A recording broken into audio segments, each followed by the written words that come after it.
Hello everyone, welcome to RV Spoken English Institute.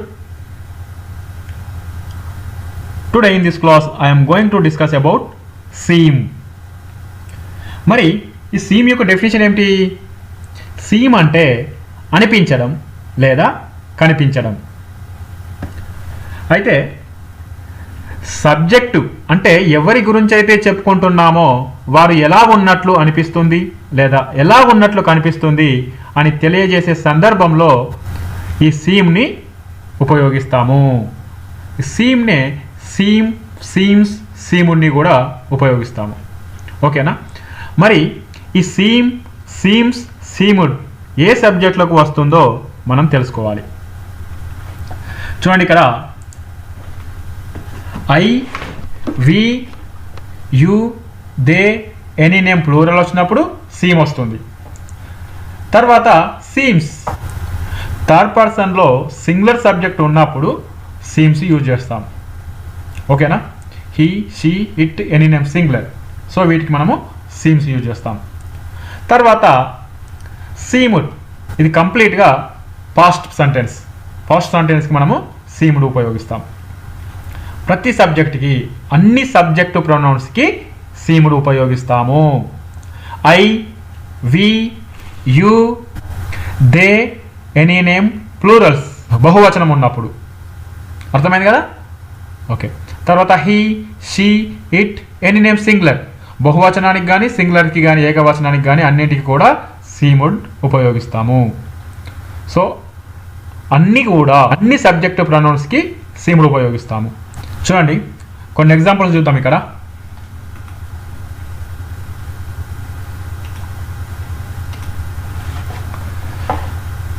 ఈ structure చూస్తే మీకు ఇంకా క్లియర్గా అర్థమవుతుంది.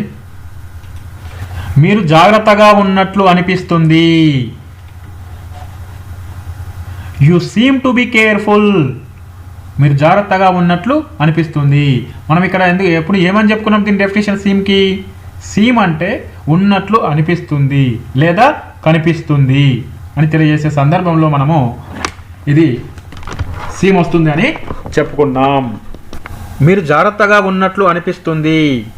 You seam to be careful. మీరు జాగ్రత్తగా ఉన్నట్లు అనిపిస్తుంది. అతడు జాగ్రత్తగా ఉన్నట్లు అనిపిస్తుంది. చూడండి, బాగా గమనించండి. ఇక్కడ మీరు జాగ్రత్తగా ఉన్నట్లు అనిపిస్తుంది అని రాశాము, ఇక్కడ అతడు జాగ్రత్తగా ఉన్నట్లు అనిపిస్తుంది. సో ఇక్కడ he seems to be careful. Seems ఎస్ని యాడ్ చేసాం.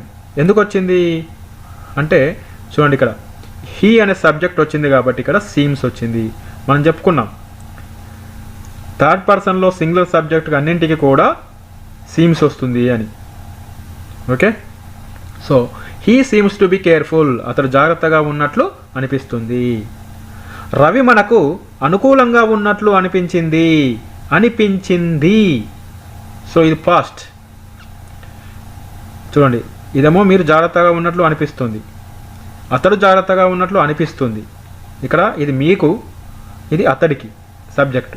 సో ఇక్కడ మీరు వచ్చినప్పుడు సీమ్ టు అని వచ్చింది, అతడు వచ్చినప్పుడు సీమ్స్ టు అని వచ్చింది. గమనించండి, జాగ్రత్తగా గమనించండి, కన్ఫ్యూజ్ కాకుండా జాగ్రత్తగా గమనించండి. సో నెక్స్ట్ చూస్తే ఇక్కడ రవి మనకు అనుకూలంగా ఉన్నట్లు అనిపించింది. Ravi seemed to be convenient to us. So అనిపించింది అంటే ఇది పాస్ట్. అతడు మనకు అనుకూలంగా ఉన్నట్లు అనిపించింది. సో అందుకని మనం ఇక్కడ సీముడ్ మనము ఉపయోగించాము. Ravi seemed to be convenient to us. Ravi మనకు అనుకూలంగా ఉన్నట్లు అనిపించింది. ఓకే, మీరు ఒక విషయాన్ని గమనించాలి. రవి మనకు అనుకూలంగా ఉన్నట్లు అనిపించింది, అది 100% మరి అక్కడ ఉన్నాడా లేదా తెలియదు. మనం 100% జరిగింది అని మనకు తెలుసుంటే 100% అతను రవి మనకు అనుకూలంగా ఉన్నాడు అని అంటాం. సో ఇక్కడ మీరు జాగ్రత్తగా ఉన్నట్లు అనిపిస్తుంది అంటున్నాం. సో మీరు జాగ్రత్తగా ఉన్నారు అని అంటలేము. ఉన్నారు అంటే 100% నమ్మకం. ఇది మీరు జాగ్రత్తగా ఉన్నట్లు అనిపిస్తుంది అంటే మళ్ళీ మనకు కొంచెం డౌట్ ఉన్నట్టు. సో 100% ఇక్కడ జరగలేదు అని మనము తెలుసుకోవాలి. సో నెక్స్ట్ చూస్తే వాతావరణం చల్లగా ఉన్నట్లు అనిపిస్తుంది. Weather seems to be cool. వాతావరణం చల్లగా ఉన్నట్లు అనిపిస్తుంది. సీమ్స్ టు బి వాతావరణం. ఓకే, ఇక్కడ వెదర్ అనేది థర్డ్ పర్సన్లో సింగులర్. సో అందుకని వాతావరణం చల్లగా ఉన్నట్లు అనిపిస్తుంది అంటే weather seems to be cool. Next, ఆమె అందంగా ఉన్నట్లు కనిపిస్తుంది. She seems to be beautiful. She seems to be beautiful. ఆమె అందంగా ఉన్నట్లు కనిపిస్తుంది. లత బాధగా ఉన్నట్లు కనిపిస్తుంది. Latha seems to be sad. చూడండి, Latha seems to be sad. లత బాధగా ఉన్నట్లు కనిపిస్తుంది. అన్నం వేడిగా ఉన్నట్లు అనిపిస్తుంది. Rice seems to B hot. Rice seems to B hot. అన్నం వేడిగా ఉన్నట్లు అనిపిస్తుంది. చూడండి, ఇక్కడ రవి మనకు అనుకూలంగా ఉన్నట్లు అనిపించింది. ఇది మొత్తం కూడా ఫాస్ట్ సబ్జెక్టులు. రవి మనకు అనుకూలంగా ఉన్నట్లు అనిపించింది. Ravi seemed to be convenient to us. ఇక్కడ సీముడ్ అని రాశాం. సీముడ్ ఎందుకంటే ఇది ఫాస్ట్ కాబట్టి మనం ఇక్కడ సీముడ్ రాయవలసి వచ్చింది. Ravi seemed to be convenient to us. Ravi మనకు అనుకూలంగా ఉన్నట్లు అనిపించింది. మీరు జాగ్రత్తగా ఉన్నట్లు అనిపించింది. You seemed to be careful. మనం ఇంతకుముందు ఇక్కడ ఏమని చెప్పుకున్నాము? మీరు జాగ్రత్తగా ఉన్నట్లు అనిపిస్తుంది అని చెప్పుకున్నాం. అనిపిస్తుంది అనేసి వచ్చినప్పుడు you seemed to be careful. అక్కడ మనము సీమ్ టు బి అని రాసాం, సీముడ్ అని రాయలేదు. ఎందుకు అంటే అది ప్రజెంట్ కాబట్టి. ఇది పాస్ట్ కాబట్టి you seemed to be careful అని రాసాం ఇక్కడ. సో మీరు జాగ్రత్తగా ఉన్నట్లు అనిపించింది అంటే you seemed to be careful. మీరు జాగ్రత్తగా ఉన్నట్లు అనిపించింది. నెక్స్ట్, ఆమె అందంగా ఉన్నట్లు అనిపించింది. She seemed to be beautiful. She seemed to be beautiful. ఇంతకుముందు అక్కడ ప్రజెంట్లోనైతే ఆమె అందంగా ఉన్నట్లు అనిపిస్తుంది అని ప్రజెంట్లో. సో ప్రజెంట్లో ఉంటే she seems to be beautiful, అది ప్రజెంట్. ఇది పాస్ట్ కాబట్టి ఆమె అందంగా ఉన్నట్లు అనిపించింది అంటే she seemed to be beautiful. Next, వాతావరణం చల్లగా ఉన్నట్లు అనిపించింది. Weather seemed to be cool. Weather seemed to be cool. మరి ప్రజెంట్ అయితే వాతావరణం చల్లగా ఉన్నట్లు అనిపిస్తుంది, అది present. So weather seems to be cool అని ప్రజెంట్లో చెప్పచ్చు. ఇది పాస్ట్ కాబట్టి weather seemed to be cool. So మీరు ఇక్కడ గుర్తిరగాలి. పాస్ట్లో ప్రజెంట్లో అయితే మనం సీమ్స్ అని యూజ్ చేసాము. ఇది పాస్ట్ కాబట్టి పాస్ట్ టెన్స్లో సీమ్డ్ అని యూజ్ చేస్తున్నాం. దీన్ని గుర్తుంచుకోవాలి. చూడండి, మీరు జాగ్రత్తగా ఉన్నట్లు అనిపిస్తుంది. You seam to be careful. ఇది పాజిటివ్ సెంటెన్స్. మీరు జాగ్రత్తగా ఉన్నట్లు అనిపిస్తుంది. మరి నెగటివ్ అయితేనేమో మీరు జాగ్రత్తగా ఉన్నట్లు అనిపించడం లేదు, ఇది నెగటివ్. చూడండి, పాజిటివ్ ఎలా ఉంది? మీరు జాగ్రత్తగా ఉన్నట్లు అనిపిస్తుంది అంటే you seam to be careful.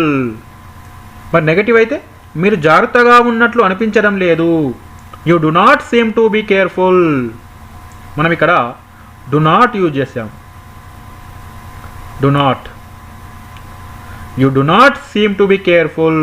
మీరు జాగ్రత్తగా ఉన్నట్లు అనిపించడం లేదు, సీమ్ టు బి కేర్ఫుల్.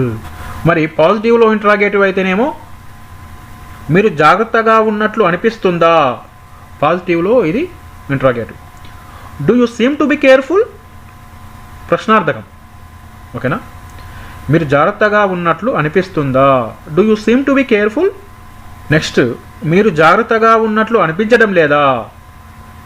ఇది నెగటివ్లో ఇంట్రాగేటివ్, ప్రశ్నార్థకం. నెగటివ్లో కూడా ప్రశ్నార్థకం. ఇది మీరు జాగ్రత్తగా ఉన్నట్లు అనిపించడం లేదా అంటే don't you seem to be careful.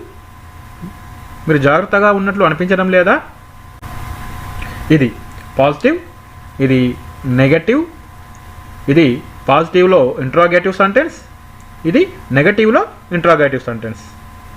కొంచెం కన్ఫ్యూజ్ అవుతున్నట్టు మీకు అనిపిస్తుంది, కానీ జాగ్రత్తగా చదివితే, జాగ్రత్తగా చూస్తే మీరు ఒకటికి 2 సార్లు చూడండి, పైన ఒక మంచి అవగాహన వస్తుంది.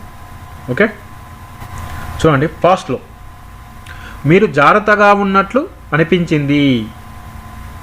మీరు జాగ్రత్తగా ఉన్నట్లు అనిపించింది. You seam to be careful. మీరు జాగ్రత్తగా ఉన్నట్లు అనిపించింది. ఇది మీరు జాగ్రత్తగా ఉన్నట్లు అనిపించలేదు. You did not seem to be careful. మీరు జాగ్రత్తగా ఉన్నట్లు అనిపించలేదు. నెక్స్ట్, మీరు జాగ్రత్తగా ఉన్నట్లు అనిపించిందా. Did you seem to be careful. మీరు జాగ్రత్తగా ఉన్నట్లు అనిపించిందా. తర్వాత, మీరు జాగ్రత్తగా ఉన్నట్లు అనిపించలేదా. Did not you seem to be careful. మీరు జాగ్రత్తగా ఉన్నట్లు అనిపించలేదా. ఈ సీమ్ని ప్రజెంట్లో ఎలా వాడాలి, పాస్ట్లో ఎలా వాడాలి, మళ్ళీ ప్రజెంట్లో ఉన్నటువంటి positive words negative and interrogative, పాస్ట్లో పాజిటివ్, నెగటివ్, ఇంట్రాగేటివ్, వీటి గురించి కూడా తెలుసుకుందాం. సో మీకేమైనా డౌట్ ఉంటే కింద కామెంట్ సెక్షన్లో రాయండి. మళ్ళీ దీనిపైన ఇంక కొన్ని సబ్జెక్టులతో డిఫరెంట్ వర్డ్స్తో మీరు కామెంట్లో రాయండి, లేదో నేను తెలియజేస్తాను. ఓకే, ఈ వీడియో మీకు నచ్చినట్టయితే లైక్ చేయండి, కామెంట్ చేయండి. ఇంకా ఈ వీడియో ఇక్కడితో ఆగిపోకుండా మీ ఫ్రెండ్స్, ఫ్యామిలీ మెంబర్స్కి కూడా షేర్ చేయండి. వాళ్ళు కూడా నేర్చుకున్న వారు అవుతారు, వాళ్ళకి మీరు ఇది అందజేసిన వారు అవుతారు. Okay, thank you for watching. Thank you for giving this opportunity. I am Raju from RV Spoken English Institute.